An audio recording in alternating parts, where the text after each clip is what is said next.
Forest in India एक बहुत ही important topic है किसी भी कॉम्पिटिटिव एग्ज़ाम का, क्योंकि कितने टाइप के फॉरेस्ट हैं, वो कौन सा एरिया कवर करते हैं और उनमें कौन से ट्रीज़ हैं, फ्लोरा एंड फौना या रेनफॉल, ऐसे कुछ इंपॉर्टेंट चीज़ें हैं जो बहुत सारे एग्ज़ाम्स में पूछी जाती है। तो ये टोटल जो वीडियो रहने वाली है बहुत लंबी है, लेकिन इसको हम पार्ट्स में लेके आएंगे। 5 मिनट्स की आपको वीडियो रहेगी और मुझे पूरी होप है कि अगर आप ये वीडियो देखेंगे तो एटलीस्ट फॉरेस्ट के बारे में आपको कोई भी क्वेश्चन आ जाता है कॉम्पिटिटिव एग्जाम में तो डेफिनेटली आप उसको करने में कैपेबल रहेंगे। तो शुरू करते हैं पार्ट 1 से। आज पार्ट 1 में हम डिस्ट्रीब्यूशन ऑफ फॉरेस्ट तक नहीं पहुंचेंगे, बट कुछ इंपॉर्टेंट चीज़ों को डिस्कस करेंगे जो फॉरेस्ट के साथ रिलेटेड है। सबसे पहली बात जो इसमें आती है that is a definition of forest, कि फॉरेस्ट की डेफिनेशन क्या है। तो यहाँ पे आपने एक बात याद रखनी है कि फॉरेस्ट की कोई भी नेशनली एक्सेप्टेड डेफिनेशन नहीं है। मतलब हम जैसे किसी भी चीज़ को बोलते हैं ना, किसी को भी हमने देना है, जैसे स्पेशल इकोनॉमिक जोन होगी तो उसकी एक डेफिनेशन रहेगी या किसी भी चीज़ की डेफिनेशन, बट फॉरेस्ट की ऐसा कोई भी क्राइटेरिया नहीं है, कोई भी नेशनल डेफिनेशन नहीं है। फॉरेस्ट को डिफाइन कर सकता है स्टेट, कि स्टेट को राइट दिया है कि उसको जैसे भी फॉरेस्ट को डिफाइन करना है उसको डिफाइन कर सकता है। और ये बात कही थी सुप्रीम कोर्ट ने 1966 में एक केस में TN Gowda Varman versus union of India का एक केस था, जिसमें सुप्रीम कोर्ट ने कहा था कि स्टेट की डेफिनेशन जो है वो फॉरेस्ट की डेफिनेशन जो है वो स्टेट अपने आप ड्राइव करेगा। और अगर सिंपली देखा जाए तो जो भी डिक्शनरी में डेफिनेशन लिखी गई है वो ही फॉरेस्ट की सिंपल डेफिनेशन मानी जाती है। अब कुछ इंपॉर्टेंट कॉन्स्टिट्यूशनल प्रोविजंस को हम देखेंगे जो रिलेटेड हैं फॉरेस्ट के साथ। तो यहाँ पे मैं आपको एक चीज़ बता दूँ, आपको वो याद रखना बहुत ज़रूरी है और एग्ज़ाम में भी बहुत बार आई है। सबसे पहले आपने याद रखना कि फॉरेस्ट जो है, फॉरेस्ट एंड वाइल्ड लाइफ, ये सारे जो है वो किस में आते हैं? These are in concurrent list. कौन सी लिस्ट में आते हैं? कंकरेंट लिस्ट में, समवर्ती सूची में आते हैं सारे के सारे। और कंकरेंट लिस्ट में इनको ट्रांसफर किया था स्टेट लिस्ट से। पहले ये किस में होते थे? स्टेट लिस्ट में हुआ करते थे, बट 42nd कॉन्स्टिट्यूशनल अमेंडमेंट, आप सभी को पता है कि 42nd कॉन्स्टिट्यूशनल अमेंडमेंट को हम मिनी कॉन्स्टिट्यूशन के नाम से भी जानते हैं। तो 42nd कॉन्स्टिट्यूशनल अमेंडमेंट जो 1976 में हुई थी, उससे forest protection of wild life, birds and forest, इसको ट्रांसफर कर दिया था स्टेट लिस्ट से कंकरेंट लिस्ट के अंडर। और फॉरेस्ट इस टाइम पे इंडियन कॉन्स्टिट्यूशन के कौन से शेड्यूल में आते हैं? 7 शेड्यूल में आते हैं। ये सारे पॉइंट्स आपके लिए बहुत ज़्यादा इंपॉर्टेंट है, आपको एग्जामिनेशन में पूछे जा सकते हैं। कॉन्स्टिट्यूशनल प्रोविजंस के अलावा भी बहुत सारी इंपॉर्टेंट चीज़ें हैं जो आपको एग्जामिनेशन में पूछी जा सकती है। जैसे फॉर एग्जांपल आपने यहाँ पे याद रखना है कि आपके आर्टिकल, कौन सा वाला आर्टिकल है? 51A, उसका पार्ट जो है वो G। आपको सभी को पता है कि 51A के अंडर क्या चीज़ आती है? फंडामेंटल ड्यूटीज़, हमारी फंडामेंटल ड्यूटीज़ आती हैं। तो आर्टिकल 51A का G पार्ट ये कहता है कि it is a duty of every citizen. याद रखना है आपने कि ड्यूटी ऑफ एवरी सिटीज़न, हर एक सिटीज़न की ये ड्यूटी है। क्या ड्यूटी है? कि वो इन्वायरमेंट को सेव करे, वाइल्ड लाइफ को प्रोटेक्ट करने के लिए उसका वो ड्यूटी है कि उसको बचा के रखना है, इन्वायरमेंट को, फॉरेस्ट को, वाइल्ड लाइफ को, फ्लोरा एंड फौना को प्रोटेक्ट करना है। इसी के साथ में directive principle of state policy, जिसमें आपका आर्टिकल आता है 48A।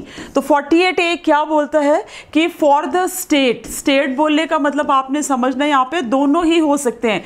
One is your state government means state legislative assembly, और साथ में आपकी union government means central government. उनको ये मैंडेट है। मैंडेट का मतलब आप समझते हैं ना क्या होता है?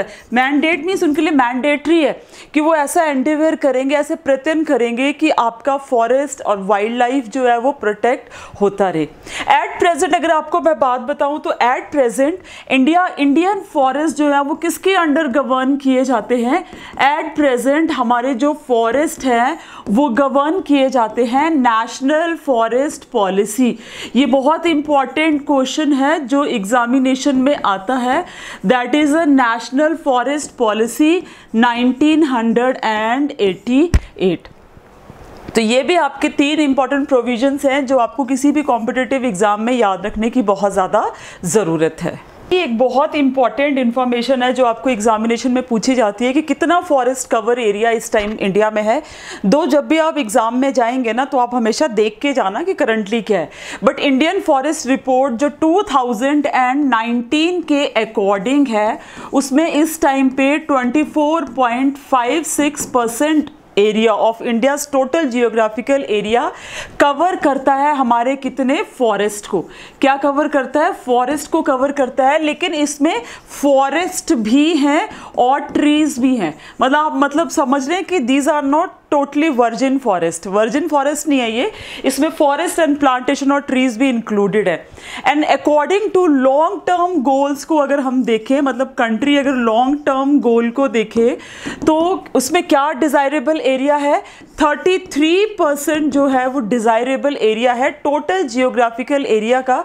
आपको पता ही है 3.28 मिलियन स्क्वायर किलोमीटर ये हमारा टोटल एरिया है हमारे कंट्री का। इसका 33% एरिया डिजायरेबल है कि फॉरेस्ट के अंडर होना चाहिए, बट एट प्रेजेंट जो है वो 24.56% है। ये डाटा चेंज हो जाता है, अब एग्जामिनेशन से पहले इसको देख के ज़रूर जाना। उसके बाद इंपॉर्टेंट आता है हमारे पास क्लासिफिकेशन ऑफ फॉरेस्ट। तो फॉरेस्ट की क्लासिफिकेशन भी एक इंपॉर्टेंट चीज़ है। अब फॉरेस्ट को क्लासीफाई हम कितने पार्ट में करते हैं, यहाँ पे मैं आपको छोटा सा एक टेबल बना के दिखाती हूँ कि इंडिया में फॉरेस्ट को सबसे पहले क्लासीफाई करेंगे हम 3 अकॉर्डिंग टू द कि कौन उनको ओन करता है, ठीक है ना। तो इसमें आपका जो है अकाउंटेबिलिटी के बेस पे अगर हम करें तो सबसे पहले आते हैं रिजर्व्ड फॉरेस्ट। कौन से आते हैं? Reserved forest. उसके बाद आपके कौन से आते हैं? Protected forest. और उसके बाद अनप्रोटेक्टेड फॉरेस्ट। ये जो अनप्रोटेक्टेड फॉरेस्ट है इनको अनक्लास्ड फॉरेस्ट भी बोलते हैं। ये दोनों ही अंडर द गवर्नमेंट है, ये दोनों ही फॉरेस्ट, रिजर्व फॉरेस्ट भी एंड प्रोटेक्टेड फॉरेस्ट भी किसके अंडर आते हैं? Under the government. और ये तो मतलब किसी के भी हो सकते हैं, इसका गवर्नमेंट का कोई रूल यहाँ नहीं चलता। वैसे जो रिजर्व फॉरेस्ट है यहाँ पे आपने एक चीज याद रखनी है कि local people are not allowed. जो लोकल कम्युनिटीज होती हैं वो क्या काम करती है? एक वो कैटल ग्रेजिंग करेंगी, या वो फ्यूल वुड लेंगी वहाँ से, या तो वो हर्ब्स ले जाते हैं, ठीक है ना, या तो फॉडर ग्रास लेने के लिए जाते हैं। तो इस तरह की एक्टिविटीज कोई भी रिजर्व फॉरेस्ट में नहीं हो सकती है। वेयर एज प्रोटेक्टेड फॉरेस्ट में लोकल पीपल जो रहते हैं वो अलाउड होते हैं to go inside the forest, but हाँ उनको ध्यान में रखना है कि जंगलों को कोई भी ऐसा हार्म नहीं करेंगे कि नुकसान ही कर दिया उन्होंने, तो जो नए पेड़ उग रहे हैं उनको ही। और इनके बारे में तो आप समझ ही सकते हैं, टोटल जो है कुछ नहीं है, ठीक है। इसकी परसेंटेज देखें तो 53% ऑफ टोटल जितने फॉरेस्ट है, मतलब इस टाइम पे 24.56 जो फॉरेस्ट है उसमें 53% जो है दैट इज रिजर्व फॉरेस्ट, 29% जो है दीज आर प्रोटेक्टेड फॉरेस्ट, और 18% जो है आपके पास वो क्या है? 18% जो है दीज आर द अनप्रोटेक्टेड। ये अनप्रोटेक्टेड फॉरेस्ट को अनक्लास्ड फॉरेस्ट के नाम से भी जाना जाता है।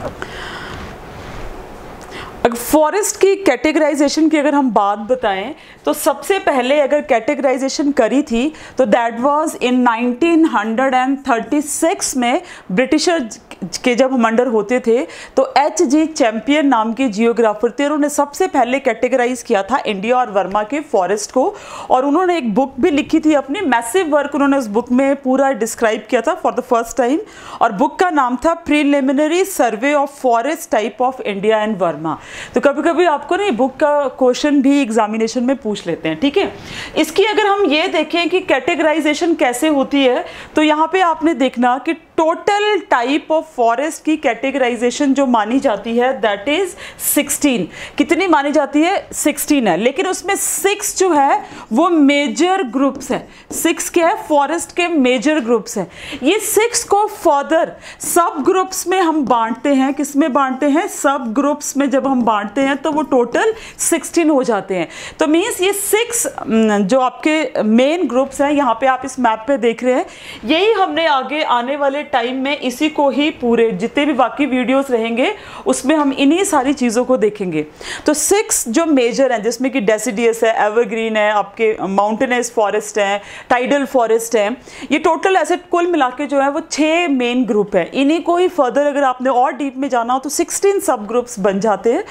तो नेक्स्ट जो कल वीडियो आएगा उसमें हम सबसे पहले वाले ग्रुप को स्टडी करेंगे और वो कौन से उसके एरियाज कौन से हैं, वहाँ पे कौन से ट्रीज होते हैं या कोई स्पेशलिटीज़ है, उनकी रेनफॉल कितनी होती है, क्योंकि जब हम सब ग्रुप्स डिवाइड करते हैं तो उसमें terrain, climate, biotic and abiotic factor, soil, इस तरह की बहुत सारी चीज़ों को देख के उनको डिवाइड किया जाता है। होप ये आपके बहुत काम आएगा।